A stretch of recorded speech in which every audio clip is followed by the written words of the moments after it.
John Ernsberger, City of Bucyrus Water Distribution Foreman. It's been a long time, and people have been talking on Facebook about boil advisories this and boil advisories that, and taking a poll on how many days, on how long it's going to take till the next one, and so on and so forth. And I just think the public needed to be a little educated on boil advisories. As you can see on my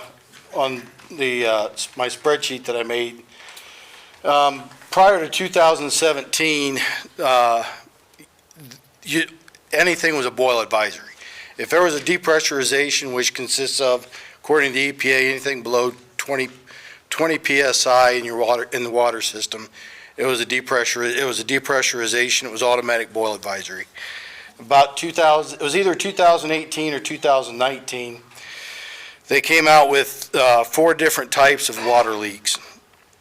Type 1, 2, 3, and 4. Type 4 being the worst, type 1 being the not so bad. But a type 4 is what they consider catastrophic failure with widespread depressurization, contamination of intrusion, and any kind of failure to meet a criteria of Class 3.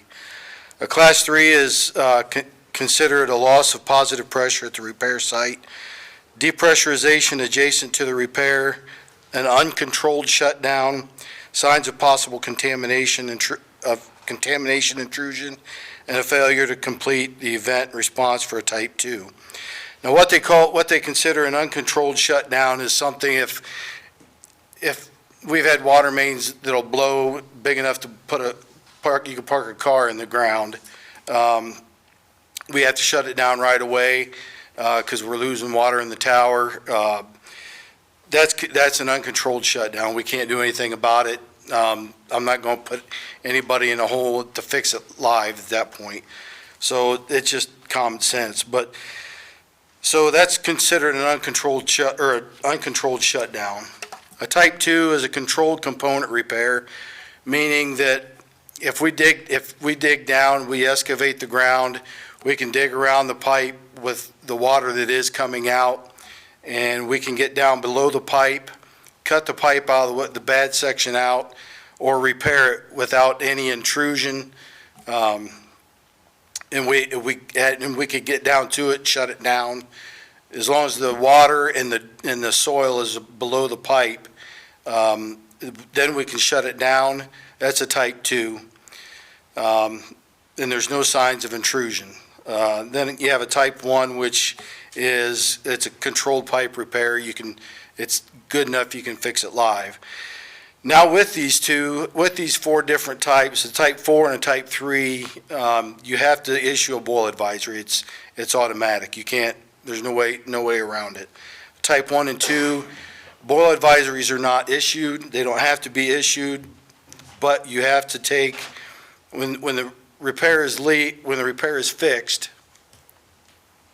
We have to flush the water main, flush the valves out. We take a chlorine sample. If the chlorine samples are high enough, then we don't have to issue a boil advisory. We can pack up and go home. No boil advisory is issued. Everything's fine. And I don't think there's enough people out there that understand these four types that have come about recently with the EPA. But as you can see there, and I think a lot of people too are uneducated on the fact that there's different things besides omnifiber hitting our water main or just a simple water main break. We have the leaks which happen. It's just a fact of life. Infrastructure is going to break. We have contractor hits, which everybody knows that we've had several of those in town lately. We have contractor scheduled, which means that a lot of times sewer has to be at a certain grade. Water doesn't. So if the water's in the sewer, in the way of the sewer being put in, then it's a scheduled shutdown. We tell people in advance, and typically, a lot of the contractors are really good about doing a type 2, so we don't have to issue boil advisories, but things happen, and you can see intrusion, water get in, dirt, anything gets in the pipe, then we have to issue a boil advisory. It becomes a type 3. We have things that we schedule on our own, for example, hydrant repairs, valve repairs, things like that. Then we have hydrant or valve repairs or replacements. Bonnet bolts on a valve will start leaking, and then we have to fix it. So we go down and fix it. Sometimes we don't know what it is, so we do shut it down. Sometimes we do. We have an idea of what it is, so we dig down and we can classify that as a type 2 or even a 1 if we can. Service lines can be a tricky thing. Contractors hit service lines. We hit service lines if we're digging up a water main. We might hit a service line or anything like that, the gas company, things of that nature. North Robinson tower issues. We've had some tower issues in the past with North Robinson, which I consider them catastrophic because it was a widespread failure. And then we have type 2 and type 1, which are all up there, and then of course we have the total for the particular year. And as you can see, 2022 was not a very good year for us, as we had a lot of different things happen that year. So I hope I explained it. If anybody has any questions, feel free to ask. I can make copies of things for you. All this stuff is from the EPA as far as boil advisories go, and it's just something we can't help. It's just I try not to issue boil advisories if I can help it, because it creates more work for us, because we have to take chlorine or bacteria samples, take them to the plant. If so many houses are out of water, I have to pull 2 samples. We have after action reports to do. Sometimes if they're bad enough, we have to call the EPA. If it's in the middle of the night, there's been several times in North Robinson where I had to call the EPA hotline to get their recommendation on things that need to be done. And to cover my butt, I get those things in emails and I put them in my daily logbook. So there's a lot more to this issue and boil advisories than what people think. It's not something that I just do it just to get my kicks off of. I'd prefer not to do them at all, but things happen and that's just the way life is, and we move on. But if there's any questions, I can take them at this time. No, thank you very much. Yep. Oh, wait. It's a nice gentleman. Landon? Do you think there's a misconception that every time you issue a boil advisory, it's citywide, and a lot of the times they may not pay attention to the text of the boil advisory itself for the specific area that's affected? I think there is. I think it was 2 years ago the EPA they came out, we had our own letter, and that's what we put in the newspaper, and it just basically said a boil advisory, and that was it. Well, the EPA, in their infinite wisdom, they decided they want to come out with their own letter and make it more complicated. I think it's 2 pages long, and you have to tell exactly where it was at, which we always do. We tell where it was at, and I think Landon's right. I think there's some people that they don't read the whole thing. They just see boil advisory. Oh, it's for the whole city, so I'm on a boil advisory. And in fact, I was over in Nevada yesterday or the day before, and somebody was talking to me about it, and they said, well, do the boil advisories in Bucyrus affect us over here? I said, no, they don't affect Nevada whatsoever. They're just in a certain area. What we do is we tell them from this block from here to here, and we try to be as simple as we can. And if people can't read that, I don't know what to tell them. I mean, but I think that is a big misconception in the boil advisories.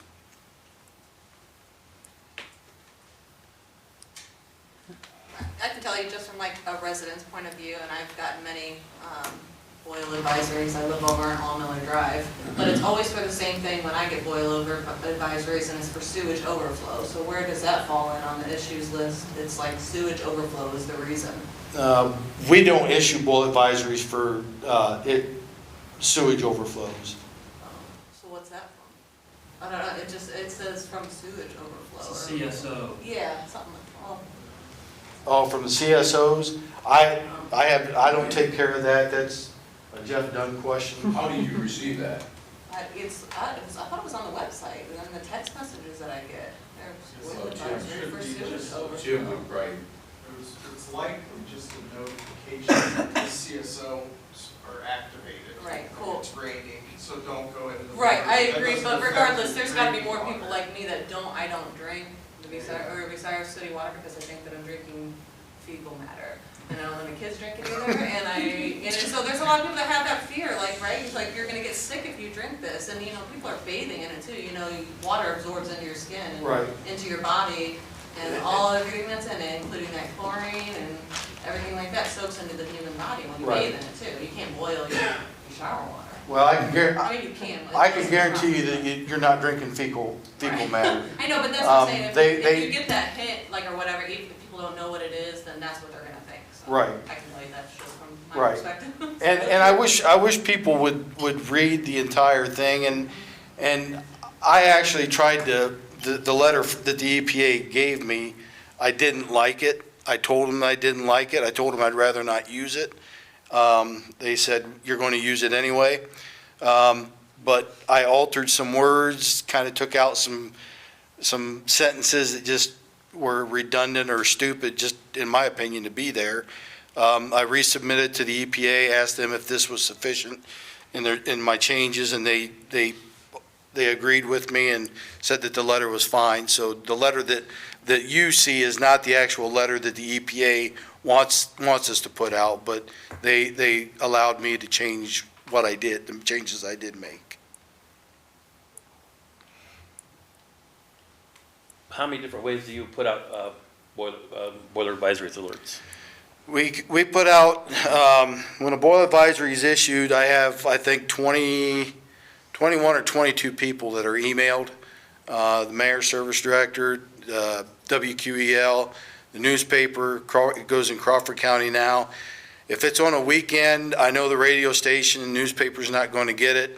And so what I do is I usually text message Bonnie, ask her if she can put it on the city website and Facebook. And I also text message Shay in the utility office to ask her to do the same thing.